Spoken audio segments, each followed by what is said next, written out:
बिस्मिल्लाहिर्रहमानिर्रहीम। अस्सलाम वालेकुम dear students, here is Faizan Miller, your chemistry teacher. आज जो है हम ऑनलाइन क्लास में एक नए चैप्टर के साथ दोबारा हाजिर हुए हैं। चैप्टर नंबर 1 जो है आप लोगों ने कंप्लीट कर लिया है। मुझे उम्मीद है कि चैप्टर नंबर 1 को आप लोगों ने अच्छे तरीके से समझा होगा, उसके लेक्चर्स को आप लोगों ने अच्छे तरीके से सुना होगा और उसके टॉपिक्स को आप लोगों ने बेहतरीन अंदाज में तैयार कर लिया होगा। अब जो है हमने आगे चैप्टर नंबर 2 स्टार्ट करना है। चैप्टर नंबर 2 जो है इसका नाम है experimental techniques in chemistry. Experimental techniques का क्या मतलब है? एक्सपेरिमेंट का मतलब होता है तजर्बा, टेक्निक का मतलब होता है कोई भी गुर, ठीक है, कोई भी टेक्निक। केमिस्ट्री के अंदर एक्सपेरिमेंट्स के दौरान कौन कौन सी टेक्निक्स जो हैं वो इस्तेमाल होती हैं, वो तकरीबन सारी टेक्निक्स आप लोग जो बेसिक टेक्निक्स हैं वो आप लोगों ने इस चैप्टर के अंदर पढ़नी है। आसान अल्फाज में जब आप लेबॉर्ट्री के अंदर, केमिस्ट्री की लेबॉर्ट्री के अंदर एक एक्सपेरिमेंट परफॉर्म करते हैं तो उस एक्सपेरिमेंट के दौरान आपको जिन जिन टेक्निक्स की ज़रूरत होती है, जो किसी भी इंफॉर्मेशन जिसका आपको पता होना चाहिए एक्सपेरिमेंट परफॉर्म करने के लिए, वो सारी की सारी इंफॉर्मेशन, वो सारी की सारी टेक्निक्स हम यहाँ पर इस चैप्टर के अंदर पढ़ेंगे। ठीक है, इस चैप्टर के अंदर आप ये देखेंगे कि एक्सपेरिमेंट को परफॉर्म किस तरह से किया जाता है। ये आसान काम है कि आपने एक एक्सपेरिमेंट परफॉर्म कर लिया, आपके पास रिएक्टेंट्स ने रिएक्ट कर लिया, प्रोडक्ट्स आपके पास बन गई। ये आसान काम है। जो थोड़ा सा टेक्निकल काम है वो है कि आपके पास जो प्रोडक्ट बनी है उसको आपने अलहदा करना है रिएक्शन मिक्सचर में से। रिएक्शन मिक्सचर के अंदर आपके पास बहुत सारी बाय प्रोडक्ट्स भी होती हैं, बहुत सारी इम्प्योरिटीज़ भी होती हैं। ज़रूरी नहीं है कि आप जो रिएक्शन परफॉर्म करने जा रहे हैं वही रिएक्शन परफॉर्म हो, और जो प्रोडक्ट आप बनाना चाह रहे हैं, जिसको आप डिज़ायर्ड प्रोडक्ट, जो आपकी ख्वाहिश है, ज़रूरी नहीं है कि आपके पास सारी की सारी प्रोडक्ट वही बने। आपके पास इसके अंदर इम्प्योरिटीज़ हो सकती हैं, आपके पास इसके अंदर बाय प्रोडक्ट्स हो सकती हैं। तो आपने क्या करना है, जो आपकी डिज़ायर्ड प्रोडक्ट है, जो आपकी ख्वाहिश थी प्रोडक्ट बनाना, आपने उसको उस रिएक्शन मिक्सचर में से अलहदा करना है, सेपरेट करना है। बेसिकली ये एक टेक्निकल काम है। तो ये सेपरेशन ऑफ प्रोडक्ट तकरीबन ये पूरा आप इस चैप्टर के अंदर पढ़ेंगे कि आपने रिएक्शन करने के बाद सेपरेशन कैसे करनी है प्रोडक्ट की। ठीक है, एक अच्छे अंदाज में एक प्योर प्रोडक्ट आपने वहाँ से कैसे निकालनी है। तो वो सारी टेक्निक्स हम यहाँ पर इस चैप्टर के अंदर पढ़ेंगे। सबसे पहले इस चैप्टर का हम पढ़ते हैं इंट्रोडक्शन। इंट्रोडक्शन के अंदर आ जाता है एनालिटिकल केमिस्ट्री, एनालिसिस, तज्जिया करना। ठीक है, बेसिकली हम इसके अंदर तज्जिया ही करेंगे। एनालिटिकल केमिस्ट्री क्या होती है, आपने 9th के अंदर भी ब्रांचेस ऑफ केमिस्ट्री के अंदर पढ़ी थी इसकी डेफिनेशन। अगेन फिर इसकी डेफिनेशन पढ़ लेते हैं। The branch of chemistry which deals with the study of analytical methods, यानी ये केमिस्ट्री की वो ब्रांच है जिसके अंदर आप लोग किस चीज़ के बारे में स्टडी करेंगे, एनालिटिकल मेथड्स, यानी तज्जिया किस तरह करना है, उसके कौन कौन से मेथड्स होते हैं, इनके बारे में आपने पढ़ना है। सिंपल सी बात है, यानी केमिस्ट्री की वो ब्रांच जिसके अंदर आप लोगों ने तज्जिया, एनालिसिस कैसे करना है, किसी भी सब्सटेंस का एनालिसिस कैसे करना है, उस एनालिसिस करने के लिए कौन कौन से मेथड्स आपके पास इस्तेमाल हो सकते हैं, आप इस्तेमाल कर सकते हैं, उस चीज़ की आपने स्टडी करनी है। अब किस चीज़ का एनालिसिस करना है, क्वालिटेटिव एंड क्वांटिटेटिव एनालिसिस। ठीक है, the branch of chemistry which deals with study of analytical methods for qualitative and quantitative analysis. ठीक है, qualitative analysis, quantitative analysis, empirical formula, यानी analysis of a compound, chapter number 1 के अंदर आप लोगों ने पढ़ा था। ठीक है, उम्मीद है आप लोगों को याद होगा कि क्वालिटेटिव एनालिसिस क्या होता है। यानी आप एक कंपाउंड का जब एनालिसिस करने जा रहे होते हैं उस दौरान आप सबसे पहले क्वालिटेटिव एनालिसिस करते थे, याद आया, जिसमें हम कहते थे कि इस एलिमेंट्स के अंदर इस सब्सटेंस के अंदर कौन कौन से एलिमेंट्स पाए जाते हैं, identification of elements in a substance, इसको क्वालिटेटिव एनालिसिस कहते थे हम लोग। दूसरे नंबर पर आप क्वांटिटेटिव एनालिसिस करते थे, क्वांटिटी चेक करते थे, यानी सब्सटेंस के अंदर कौन कौन से एलिमेंट्स पाए जाते हैं, ये तो आपको पता चल गया क्वालिटेटिव एनालिसिस से। अब आपने ये पता लगाना है कि इस सब्सटेंस के अंदर जितने भी एलिमेंट्स हैं वो कितनी कितनी मिकदार के अंदर पाए जाते हैं। इस चीज़ को क्या कहते थे आप लोग? Quantitative analysis. तो बेसिकली यही चीज़ तो हमने करनी है इसके अंदर, एनालिटिकल केमिस्ट्री के अंदर। हमने इस केमिस्ट्री के अंदर, इस ब्रांच के अंदर, केमिस्ट्री की इस ब्रांच में एनालिटिकल मेथड्स इस्तेमाल करने हैं। किसके लिए इस्तेमाल करने हैं?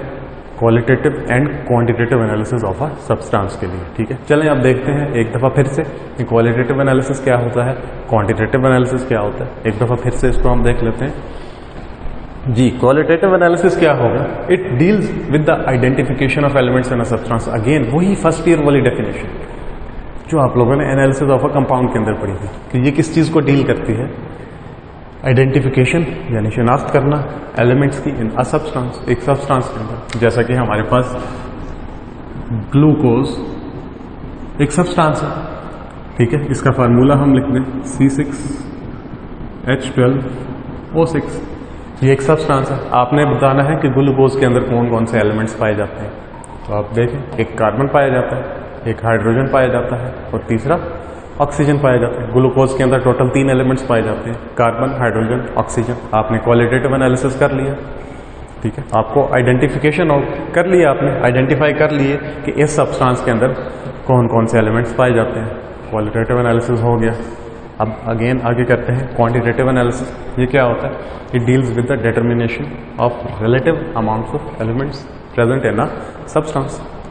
क्या आपने मालूम करना है, डिटरमाइन करना है रिलेटिव अमाउंट्स। रिलेटिव अमाउंट्स मतलब कि अगर 3 एलिमेंट्स एक कंपाउंड या एक सब्सटेंस के अंदर पाए जाते हैं तो एक दूसरे के हिसाब से उनकी कितनी मिकदारें मौजूद हैं एलिमेंट्स की इन अ सब्सटेंस। एक सब्सटेंस के अंदर एलिमेंट्स की एक दूसरे के हिसाब से कितनी अमाउंट मौजूद है, ठीक है।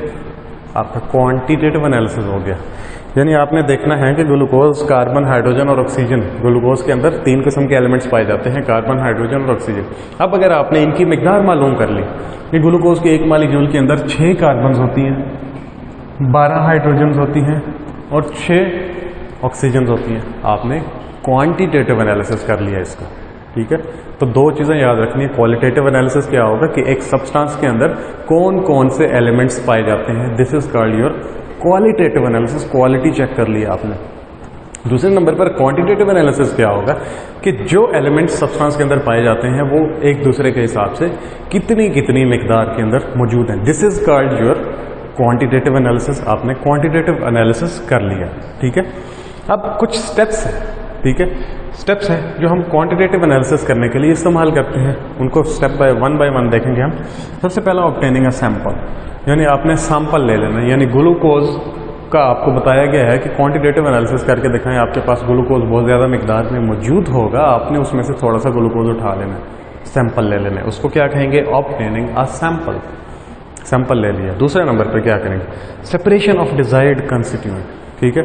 डिजायर्ड मतलब जो आपकी ख्वाहिश है, कंस्टिट्यूएंट हिस्सा, ठीक है, जो आपकी ख्वाहिश है वो हिस्सा आपने उसमें से अलग कर लेना है। यानी सैंपल लिया, आपकी ख्वाहिश है कार्बन को अलग करना है, आप बीच में से कार्बन को अलग कर लें। आपकी ख्वाहिश है हाइड्रोजन को अलग करना है, हाइड्रोजन को अलग कर लें। आपकी ख्वाहिश है ऑक्सीजन को अलग करना है, यहाँ से ऑक्सीजन को निकाल लें। तो ये क्या होगा? सेपरेशन अलग कर लेना, डिजायर्ड कॉन्स्टिट्यूएंट। क्लियर हो गया। इसके बाद measurement and calculation of results. तीसरे नंबर पर क्या करना है? पैमाइश करनी है, ठीक है। उसके बाद कैलकुलेशन करनी है। कैलकुलेशन पैमाइश तकरीबन एक ही चीज़ होती है, रिजल्ट्स, यानी रिजल्ट्स आपने बना लेने हैं। एंड पे क्या होगा? ड्राइंग कंक्लूजन, यानी नतीजा अखज़ कर देना है आपने, ठीक है, कि आपके पास क्या नतीजा निकला। इस एलिमेंट के अंदर कार्बन, हाइड्रोजन, ऑक्सीजन मौजूद थी, तो कार्बन कितनी मौजूद थी, हाइड्रोजन कितनी मौजूद थी, ऑक्सीजन कितनी अमाउंट में मौजूद थी। तो ये 4 स्टेप्स आप लोगों ने इनके नाम अच्छी तरह से प्रिपेयर करने हैं। क्लियर हो गया। इसके बाद आगे आते हैं methods for separation of desired constituent. This topic is very important, क्योंकि ये वो वाले मेथड्स हैं जो आपने इस चैप्टर के अंदर पढ़ने हैं 1 बाय 1 करके। क्लियर हो गई बात। यानी आपने एक रिएक्शन किया, रिएक्शन करने के बाद आपके पास प्रोडक्ट्स बन गए, उन प्रोडक्ट्स को आपने सेपरेट किस तरह करना है, अलग किस तरह करना है, उसके मुख्तलिफ डिफरेंट तरीके होते हैं आपके पास। तो वो तरीके कौन कौन से हैं? वो ये वाले तरीके हैं। ये वाले तरीके आपने समझने भी हैं, पढ़ने भी हैं, याद भी करने हैं इस चैप्टर के अंदर।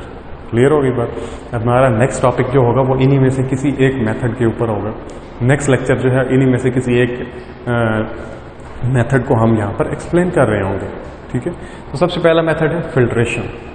फिल्ट्रेशन आपको पता है क्या होती है? फिल्टर कर लेना किसी भी चीज़ को, एक आम सी चीज़ है फिल्ट्रेशन, यानी आप सीविंग का प्रोसेस करते हैं, उसको छोड़े चाय आप बनाते हैं, ठीक है। चाय को कप में डालने से पहले आप क्या करते हैं, एक छानी यूज़ करते हैं, पौनी जिसे आप लोग कहते हैं।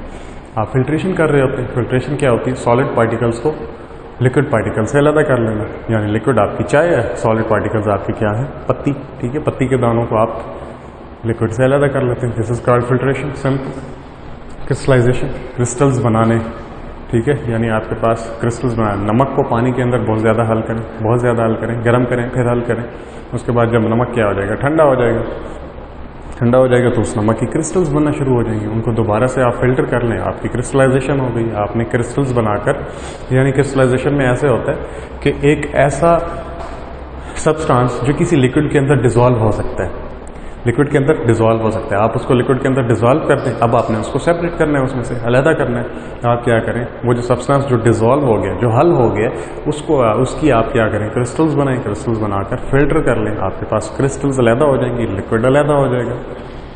सब्लिमेशन, ये एक और प्रोसेस है, ये बड़ा आसान सा प्रोसेस है, शायद आप लोगों ने पढ़ा भी हो। सब्लिमेशन क्या होता है कि एक प्रोसेस होता है जिसके अंदर आपके पास जो सॉलिड सब्सटेंस है, उसको जब आप हीट करते हैं तो वो लिक्विड बनने की बजाय डायरेक्ट वेपर्स के अंदर कन्वर्ट हो जाता है। इस प्रोसेस को सब्लिमेशन कहते हैं। इसकी मदद से भी हम बहुत सारे सब्सटेंसेस को अलहदा कर सकते हैं। सॉल्वेंट एक्सट्रैक्शन, ये एक फनल होती है जिसको आप सॉल्वेंट एक्सट्रैक्शन फनल कहते हैं। इसके अंदर आप क्या करते हैं कि एक आपके पास सोल्यूट है, वो एक लिक्विड के अंदर हल हो गया।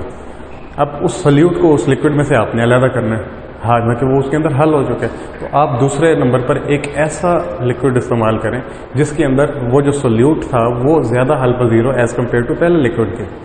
तो आप उसको हिलाएंगे, जो सोल्यूट आपके पहले लिक्विड के अंदर हल हुआ होगा वो वहाँ से निकलकर दूसरे लिक्विड जिसके अंदर वो ज़्यादा हल पजीर होगा, ज़्यादा सॉल्युबल होगा, वहाँ पर चला जाएगा, सेपरेशन हो जाएगी। तीसरी होती है क्रोमेटोग्राफी, ठीक है। ये एक बहुत बड़ी फील्ड है, ठीक है। इसकी काफ़ी सारी टाइप्स हैं, लेकिन यहाँ पर आप लोगों ने सिर्फ एक ही टाइप पढ़नी होगी, absorption chromatography, adsorption chromatography, thin layer chromatography, ठीक है।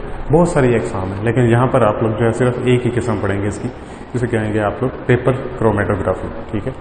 तो ये आज का हमारा टॉपिक था, एक छोटा सा इंट्रोडक्शन था चैप्टर नंबर 2 के बारे में। इंशाल्लाह नेक्स्ट लेक्चर के अंदर हम इन्हीं मेथड्स में से एक मेथड को उठा लेंगे और उसको पहले कंप्लीट स्टडी करेंगे, उसके बाद दूसरा मेथड उसको कंप्लीट स्टडी करेंगे, यानी इन सारे मेथड्स को हम समझने की कोशिश करेंगे, ठीक है। तो आज का लेक्चर हमारा यही तक था। इंशाल्लाह मिलते हैं नेक्स्ट लेक्चर के अंदर, तब तक के लिए अल्लाह हाफ़िज़।